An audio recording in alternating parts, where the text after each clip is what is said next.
월에 실질적으로 한 800만 원이 나가는 그런 부분들이 좀 프리미엄 시설이고 매우 비쌉니다. 기본 수도권 같은 경우에 1000만 원 현금으로 나가고 여기에 추가적인 식대나 의료비 더 붙으면은 기본 1200, 300. 국민연금에 정도의 현금으로만 생길 수 있다, 들어가실 수 있거든요. 제 가지고 있다거나 하나 있다거나 이러면은 충분히 받으실 수 있을 것 같고. 안녕하세요. 저희는 케어닥의 대표 박재병이고요. 케어닥은 이제 간병부터 요양 그리고 시니어 하우징 운영을 하는 실버케어 종합회사입니다. 현재까지 좀 많이 알려진 거는 건대 재단이 운영하는 클래식 500이라고 하는 이제 호텔과 병원이 껴있는 실버타운이 있고요. 이제 9억의 보증금 있고 이제 월세 167만 원. 월세 167이요? 네. 그리고 관리비 300만 원 중반대. 관리비가 300만 원이에요? 네. 그리고 이제 또 별도로 붙는 이제 부가 서비스들, 짐 서비스라든지 이제 생활 서비스나 식대 서비스가 추가로 붙으면은 월에 실질적으로 한 800만 원이 나가는 그런 부분들이 좀 프리미엄 시설이고, 또 마곡에 롯데가 짓는 시설들도 이제 거기는 평형대가 좀 커지면은 10억대, 12억대의 규모도 있고요. 관리비는 이제 300만 원부터 500만 원까지 이렇게 되고, 이제 수도권 외곽으로 혹은 서울이 아니라 수도권 외곽으로 나가면은 이제 평균 보증금이 4억에서 6억대 이 정도까지 형성이 되어 있고, 예전에는 뭐랄까 이 인식이 부자들을 위한 공간 이렇게 조금 인식이 됐었잖아요. 그때 들어오셨던 분들은 말 그대로 어떤 고위 관료직 출신 혹은 고위 관료직의 자녀를 둔 부모님들 그러거나 혹은 이제 기업의 임원분들 혹은 오너분들 이 대체로 좀 많으셨던 것 같고요. 요즘에는 이게 예를 들면 연금소득자 이제 교사 2명이 혹은 이제 공무원 연금 둘이 받는다 그러면은 4,500씩은 그냥 나오니까 그런 분들도 이제 좀 확대되는 그런 경향이 있는 것 같습니다. 프리미엄이다 아니다 라고 표현하기는 그렇지만 조금 접근 가능한 시니어 타운 이런 게 좀 널리 알려진 게 이제 송도 시니어스 타워가 이제 여러 지점도 많고 가격대도 좀 저렴한데요. 그게 보면 3억대에서 크게 이제 5억대 보증금이 있고 관리비로는 2, 300만 원대 이렇게 있어서 밥도 이제 주고 혹은 적절한 케어 서비스도 있고 주변에 이제 요양시설도 껴있고 부대시설도 넓은 상황에서 2, 300만 원을 내고 들어간다 이런 부분들이 좀 합리적으로 생각하시는 것 같습니다. 예를 들면 일반적인 실버타운에는 이제 기대하는 게 혹은 실버타운을 운영 혹은 마케팅할 때 여생을 여기서 보내세요. 여기서 늙을 때까지 행복하게 보내세요. 이렇게 설명을 하는데요. 그런데 그런 시설과 그런 식사는 제공하지만 그런데 아프시면 혹은 독립적인 생활이 안 되시면 나가셔야 됩니다. 이렇게 되어 있거든요. 그래서 실버타운에서 간병 요양 서비스를 해주지 않아요. 뭐 의사나 간호사 상주한다 하지 않았어요? 의사가 상주를 할 수도 있고 간호사 서비스를 할 수도 있지만 시니어분들이 꼭 의사가 필요한 게 아니거든요. 의사는 가끔씩 나를 진단하는 데 필요하지만 실질적으로 필요한 거는 내가 좀 거동이 좀 불편해. 나 화장실 가는 데 좀 부축해줘. 나 식당까지 가는데 부축해줘. 혹은 내가 손이 좀 불편하니까 혹시 밥을 떠먹여줄 수 있니? 혹은 나 목욕하는 거 좀 도와줄래? 이런 부분들이 연세가 드시면 점점점 필요한데 이제 기존의 시니어 타운들이 우린 호텔식 서비스입니다 라고 컨시어지 서비스 이런 것만 해주다 보니까 한 해 나이가 들면서 호텔식 서비스는 안 쓰고 케어 서비스를 필요한데 기존의 실버타운에서 케어 서비스를 안 해준다고 하는 거예요. 이게 불편하다. 이런 부분들의 이제 어떤 문제. 그래서 실버타운에서 퇴소하신 분들이 갈 데가 없는 거죠. 그래서 그렇다고 내가 요양원 갈 거냐, 요양병원 갈 거냐, 비용도 훨씬 비싸고 안 가고 싶죠. 스스로들도. 나 실버타운 살다가 갑자기 요양원 갈 거냐. 그리고 자녀분들도 우리 부모님 고생하셨으니까 실버타운 계시다가 요양병원 보냈냐가 사실은 쉽지 않다 보니까 요게 좀 비어 있는 걸 봤고 저희가 케어가 있는 실버타운을 만들자. 그래서 케어다 케어홈 보증금은 사실은 계약할 때마다 조금 다른 형태 1에서 2천만 원대가 가장 많으시고 2천만 원밖에 안 벌어요? 네. 그래서 확 낮추고 월세를 이제 300에서 350만 원 이렇게 되어 있고, 이제 여기서 중요한 거는 식사가 90식이 다 포함입니다. 여기서 이제 케어까지 적정히 포함되어 있어서 웬만한 케어까지는 다 해드리고요. 여기서 난 간병인 한 명 전속을 붙여야 될 것 같아. 이렇게 되면 별도의 비용이 붙는 형태. 일단은 뭐랄까, 요양원, 요양병원이 아니다 라고 하는 어르신 스스로의 인식, 그리고 이제 요양원, 요양병원에는 개인 공간이 없어요. 병실이잖아요. 환자 침대에 있고, 이제 뭐 나가보면 갑자기 이제 병실 복도가 나오는데, 저희는 컨셉 자체가 집이다 보니까 뭐 자기가 쓰시던 침대, 이제 호텔형 침대, 뭐 이제 안방 같은 구성, 나갔더니 복도가 나오는 게 아니라 큰 거실이 나옵니다. 나갔더니 친구들이랑 놀고, 이렇게 커뮤니티를 바로 할 수 있게끔 이제 구분이 되어 있다는 부분들이랑, 또 하나 더는 아까 말씀드린 두 번째, 케어가 실버타운에서는 안 해준다. 근데 케어다 케어홈에서는 케어가 적정 부분까지는 포함되어 있기 때문에 웬만큼 걱정 없이 어르신들이 오래 체류할 수도 있다. 일단 인식적으로 당연히 이제 한국의 어떤 유교 사상, 그걸 기본으로 하는 자녀들의 마음, 어르신들의 마음에서 내가 안 모신다라고 하는 죄책감은 당연히 있을 것 같고요. 근데 이제 요양원, 요양병원의 어떤 역사부터 좀 봐야 될 것 같아요. 요양원, 요양병원이 정말로 어떤 문제가 있는 시설이냐라고 보기보다는 누가 있느냐라고 보면, 돌아가신 직전에 어르신들이 계시는 공간이기 때문에 기자님 말씀하신 것처럼 어둡고 침침하고 그런 분위기가 있는 거거든요. 그 시설을 그렇게 운영하는 게 아니라. 그런데 실버타운에서 막 퇴소하신 분들이 돌아가실 분들이 아니잖아요. 그래서 거기가 좀 가기 싫다. 나는 아직 뭔가 말짱하고 씩씩한데 거기 가야 되냐. 이분들이 이제 가야 되는 공간들, 즉 실버타운과 요양원 사이에 있는 새로운 카테고리가 필요한데, 그거를 저희가 케어가 있는 집이다 라고 정의를 했고, 어떤 기업화한 부분이라고 보시면 될 것 같습니다. 그러니까 시스템은 실버타운과 요양원의 시스템이 들어가 있고요. 근데 책에는 어떤 집과 실버타운과 그 사이에 있는 시스템을 만들어서 새로운 형태를 만들었다고 보시면 될 것 같아요. 저희를 포함해서 시니어타운에 입주해 계신 분들은 아직은 그 시니어타운이라고 하는 게 국내에 많지 않습니다. 다 포함해서 30개 중반, 신축하는 거 포함해서 40개가 안 되는 시설들이 있다 보니까 국내 어르신 인구가 한 900 중반이 되는데 입주민들이 8,000분 내외예요. 엄청 적네요. 엄청 적죠. 그러다 보니까 아무래도 소득계층 중에서 상위에 속한 분들이 대부분이시고요. 그분들은 근로소득으로 내시지는 않습니다.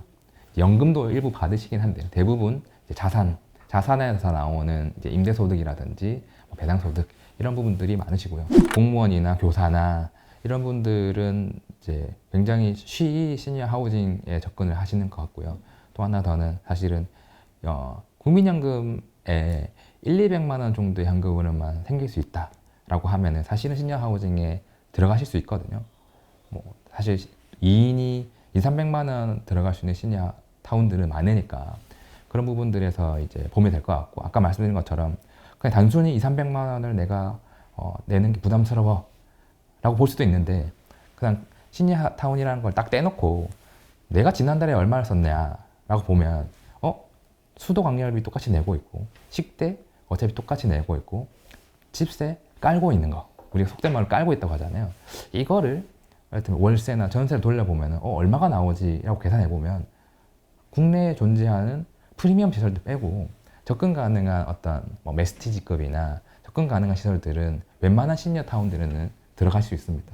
그래서 아까 말씀드렸던 집을 한 채 가지고 있다거나 상가가 하나 있다거나 이러면은 충분히 받으실 수 있을 것 같고, 또 요즘에 나오는 게 보험 상품들 혹은 신탁, 연금 상품들이 또 많이 나오고 있기 때문에 이런 부분들이 시니어 타운들의 어떤 허들을 낮출 수 있는 요소로 작동할 것 같습니다. 여러 가지 이유가 있을 것 같은데요. 이제 1번은 첫 번째는 그 가사에서 해방되는 것, 가사 노동. 밥 차려 먹고. 네. 일단은 혼자 계시든 같이 있든 누군가는 가사 노동을 해야 됩니다. 식사를 몇 끼 차려야 되고, 청소를 매일 해야 되고, 빨래도 매일 해야 되는데 그거를 누군가 희생해 오다가 이제 어느 순간 독립을 하게 되죠. 나 이제 못하겠다. 뭐 속된 말로 네 밥 네가 차려 먹어라를 누군가 한 분이 독립선언을 하시면 해야 되잖아요. 그리고 나 이제 밥 안 하는 대신에 나도 내 삶 찾을래. 나도 친구들 만나고 내 취미생활 할래. 두 가지가 해결되는 공간이 사실 실버타운이더라. 근데 그 취미생활을 혼자 할 거냐, 친구들이랑 같이 모여서 할 거냐, 또 하나 더는 내가 취미생활을 내 거실에서 온전히 하는 것. 그러면 거실이라고 해봐야 큰 데 살아도 3, 40평이잖아요. 그게 작거든요. 근데 돈은 또 똑같이 들죠. 근데 이게 실버타운에 가면은 거실이 3, 40평짜리가 따로 있는데 내 공용부 거실이 3, 40평이 아니라 4, 500평짜리가 생기니까 할 게 많은 거죠. 친구들이랑 만날 때도 많은 거고. 그런 차원에서 아까 말씀드린 가사에서의 해방, 두 번째는 취미생활과 나의 커뮤니티가 확장되는 이 관점에서도 이제 매우 합리적인 선택 이렇게 보시는 것 같고, 또 이제 근래에 추구되는 부분들은 예전에는 아까 말씀드렸던 것처럼 호텔형 실버타운 이런 부분들에서 나 프리미엄 삶을 누리고 싶어라는 게 좀 더 끌렸는데, 요즘에서는 그래서 호텔형 서비스는 그건 거고 밥 주는 데 많으니까 밥 주는 아파트도 많잖아요. 그게 아니고 그래 너네가 뭐 해주는데 의료 서비스를 뭘 해줘?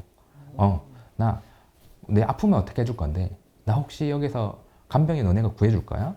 내가 이 다음 서비스는 뭔데? 이런 부분까지 연계되는 케어 중심적으로 조금 보시는 경향들이 있으신 것 같아요. 저희가 일단은 이 케어홈 말고도 그 외에 많은 케어 서비스를 하잖아요. 그러면은 그 자녀들의 공통적인 고민을 하게 됩니다.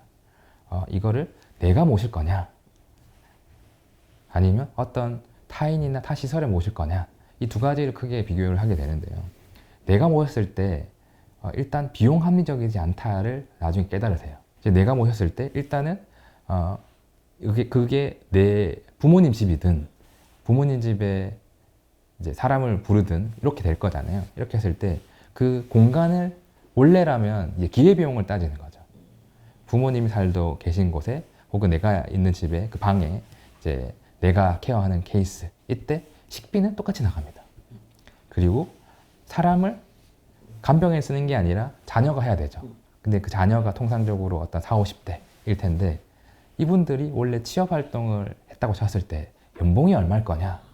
혹은 예를 들면 내가 커리어가 40, 50대라면 정점일 텐데 내가 이거 그만두고 일을 때려치고 부모님 케어 갔을 때 내가 앞으로 못 벌 돈은 얼만가? 혹은 단순히 12분의 1을 연봉으로 나눴을 때 이 비용이 합리적일 거냐? 라고 하는 부분에서 이제 생각을 하게 되고, 또 하나 더는 그렇다고 해서 케어비, 의료비가 줄지 않거든요. 그리고 하나 더 나아가서는 이게 내가 잘하는 일이냐? 부모님 돌보는 거를 내가 배운 적이 없잖아요.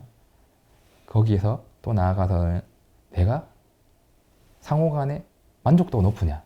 부모님이 아파가는 거를 얼굴을 보며, 그리고 부모님을 비율을 맞춰가며 그러다가 갈등을 생기고 이제 싸우고 이제 이런 부분들이 이제 불편한 케이스를 비교해 놓고 부모님을 이제 간병인을 부르거나 시설에 보냈을 때 이분들은 전문적으로 교육도 받으셨고 어떤 이제 모니터링도 받고 상호 간의 어떤 시스템에 의해서 돌아가는 시설에서 모시고 케어하는 요 케이스에서 나는 보고 싶을 때 부모님을 보고 안 보고 싶을 때는 또 나의 일에 집중하고, 그래서 내가 잘하는 거, 나의 사회생활 돈 버는 거에 집중을 해서 번 돈으로 전문가를 고용하는 게 더 합리적이고 비용적인 측면에서도 훨씬 더 합리적이더라. 식비도 더 아껴지고 단체로 하니까 공간적인 부분에서도 절약되고 또 나의 커리어도 이어가고 부모님도 더 전문적인 시설에서 이제 체계적으로 공백 없이 하는 것. 또 하나 더는 이제 공백이라는 측면인데요. 내가 어떻게 보면 우리 부모님이기 때문에 한시도 눈도 떼지 않고 돌볼 수 있느냐. 화장실도 가야 되고 가끔 영화도 보러 가야 되고 이제 여행도 가야 되는데 그때 동안 부모님은 어떻게 할 거냐. 이런 고민을 했을 때 공백 혹은 이제 전문성, 체계, 시스템이라는 차원에서 타인 혹은 시설에 혹은 실버타운에 모시는 게 매우 합리적이더라. 이렇게 보시는 것 같습니다. 시니어 하우징 혹은 시니어 타운 혹은 요양원, 요양병원에 한 번에 모시는 분들은 잘 없으세요. 이거를 이제 대부분은 부모님 혼자 계시다가 이제 서로 미안하죠. 혼자 있는 부모님도 자식들이 날 신경 쓰니까 미안하고, 자식도 부모님 혼자 계시니까 미안하고 그러다가 같이 사실래요 했는데 어떤 부모님은 눈에 흙이 들어가도 나는 내 할 대로 살랜다 이렇게 하신 거고 이제 어쩔 수 없이 이제 같이 사시는데 또 갈등이 있어서 또 분리됐다가 그러다가 또 집에 사람도 써봤다가 가사도우미, 간병인, 요양보호사를 집에 불러왔다가 또 이거를 간병인들이 예를 들면 말도 없이 다음날 출근 안 하고 이런 케이스이거나 혹은 가봤더니 뭔가 불만족스러운 운영되니까 아 이거 양쪽 다 어떤 정답이 아니구나 혹은 컨디션이 더 바뀌었을 때 이게 비용이 간병인 한 명을 집에 온전히 들였을 때 드리는 비용이 적지 않거든요. 한국인들을 이제 4,500만 원을 들여가면 이제 집에 모셨는데 식비와 주거비와 의료비와 보험료는 그대로 나가는 상황. 그러면은 이게 부모님 편편하시면 7,800만 원의 현금은 매달 그냥 나가는 거거든요. 이 상황에서 이제 다음을 고민할 때 이제 시니어 하우징으로 들어오시는 이 케이스가 사실은 가장 많은 것 같습니다. 그렇게 상황이 갔을 때 요양원 같은 경우에는 이제 우리가 의료보험을 내잖아요. 의료보험의 일부가 이제 장기요양보험이라고 해서 사회보험으로 적립이 됩니다. 이 재원으로 이제 우리가 아는 요양원이 운영이 되는 건데요. 요양원에 부모님을 모시고 싶다고 해서 모실 수 있느냐? 그렇지 않아요. 네. 그래서 우리는 1에서 5등급이라고 하는 등급 판정을 받고 1, 2등급이라고 하는 국가에서 이 어르신은 매우 편찮으시다, 매우 거동이 불편하다를 이제 인증을 받아야 되는데 그 기간이 평가 기간이 오래 걸린다는 거. 그리고 그 동네에서 요양원의 숫자는 한정적인데 아프신 분들 많잖아요. 그러면은 이제 이렇게 뉴스에서 본 것처럼 요양원의 대기가 몇 년이다 이렇게 되는 상황에서 그러면 우리 부모님은 몇 년을 기다릴 수 있느냐? 그러니까 그 동안은 어떻게 할 거냐? 이 상황이 되기 때문에 이제 요양원이 합리적인 선택이 아닐 수 있는 거고, 물론 그렇게 기다렸다가 등급을 예를 들면 1등급, 2등급 받았으면 비용이 1, 200만 원의 정부 보조금이 나오는 상황이 되면은 월에 1인씩 같은 경우에는 3, 400만 원 기본적으로 나가는 거고 2인실로 가면은 이제 거기서 1, 200만 원이 싸지는 이런 비용이 싸지는 효과가 있습니다. 요양병원은 크게 1, 2인실에 갈 거냐 아니면 아예 다인실로 갈 거냐 이렇게 나뉘는데요. 요양병원은 국가 보조금이 없습니다. 그렇기 때문에 기본적으로 요양보다는 비싸고요. 1인실 같은 경우에는 매우 비쌉니다. 기본 수도권 같은 경우에 1,000만 원 네, 현금으로 나가고 여기에 추가적인 식대나 의료비 더 붙으면은 기본 1,200, 300이 나가는 거고요. 네, 강남의 프리미엄 시설 같은 경우는 1,500만 원대가 요즘은 좀 많이 생긴 것 같고 2인실로 가면은 7, 800만 원대 현금으로 이렇게 나가고 이게 비싸니까 이제 다인실이라고 해서 이제 어르신들 4명이나 6분 이렇게 간병인 1명을 해서 이제 뭐랄까 군대 막사처럼 이렇게 지내는 시설들이 가고 여기는 2, 300만 원대 이렇게 월 부담이 발생하는 시설이 운영됩니다. 저는 1번은 건강 혹은 체력인 것 같아요. 이게 아무리 좋은 시설에 아무리 맛있는 밥을 제공한다 혹은 아무리 좋은 케어 서비스를 제공한다고 한들 혹은 아무리 좋은 부대 시설 수영장 있고 골프장 있고 그렇게 짓고 입수한다고 한들 그거를 누릴 체력과 건강이 없으면 큰 의미가 없더라. 그래서 아까 말씀드린 것처럼 금전적 준비도 필요하지만은 그것과 병렬로 돈 모아서 나 어디 가서 이렇게 누려야지 한 꼭지, 또 다른 한 꼭지는 거기서 나 이렇게 할 거니까 건강관리 열심히 잘 해야지. 이런 부분들에서 이 두 가지가 잘 공존해야 건강한 노후가 되지 않을까. 건강, 체력 이게 제일 중요할 것 같습니다.